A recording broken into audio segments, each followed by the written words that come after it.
রাজধানীর রাস্তায় যানজট নগরবাসীর কাছে চিরচেনা। তবুও রমজানে রাস্তায় একটু স্বস্তির সন্ধান করলেও ইফতারের আগ মুহূর্তে বাড়ি ফেরার তাড়া সবারই। লক্ষ্য একটাই, পরিবার পরিজনদের সাথে ইফতার করা। তাই ভোগান্তি যতই হোক বা যানজট যতই থাকুক, ফিরতেই হবে পরিবারে। অনেকটা মেনে নিয়েই এসব মানুষের পথ চলা। ঘড়িতে 5টা 25, ইফতারের তখন আধা ঘন্টা সময় বাকি। রাজধানীর প্রধান সড়কগুলোতে তখন স্থবির দাঁড়িয়ে সারি সারি গাড়ি। ইফতারিতে ঘরে ফিরতেই হবে, কারণ অপেক্ষায় পরিবার পরিজন।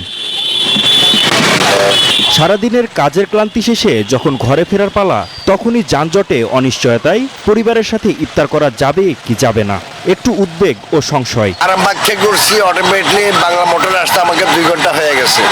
আমি বাসা যাবো কখন, ইফতার করবো কখন? বেশি রমজান মাস, ঝামেলা প্রচুর। মালিবাগ থেকে বাংলা মোটর আসতে 1 ঘন্টা লাগবে। 1 মিনিট পর পর সিঙ্গেল ধারে। এই দেখো, এই রাস্তায় কোনো গাড়ি নেই, তাও সিঙ্গেল এটা আটকে থেকে দিচ্ছে। বাসের মধ্যে কেউ গাদাগাদি করে দাঁড়িয়ে, আবার কেউ বা বাসে বাদরছোলা হয়ে গন্তব্যের উদ্দেশ্যে। রাস্তাঘাটের স্থবিরতায় অনেকে গাড়ি থেকে নেমে পায়ে হেঁটেই গন্তব্যে রওনা। ইফতারে আশা করা যায় যাত্রী পাইবো, যাত্রীরা ইফতার পাইবো। আজকে একটু জ্যাম পাইছি, এর আগে পাইনি এত। যানজট তো আছে খুবই বেশি ভাই। রমজান ঘিরে রাজধানীতে যান চলাচল স্বাভাবিক রাখতে কর্তৃপক্ষের নানা উদ্যোগ থাকলেও ইফতারের আগ মুহূর্তে হিমশিম অবস্থা। ইফতারের আগে বাসায় পৌঁছাতে চাই সবাই, তাই এমন যানজট। দ্রুত সিগন্যাল ছেড়ে রাস্তা গতিশীল করার চেষ্টা করছেন কর্তব্যরত ট্রাফিক পুলিশ।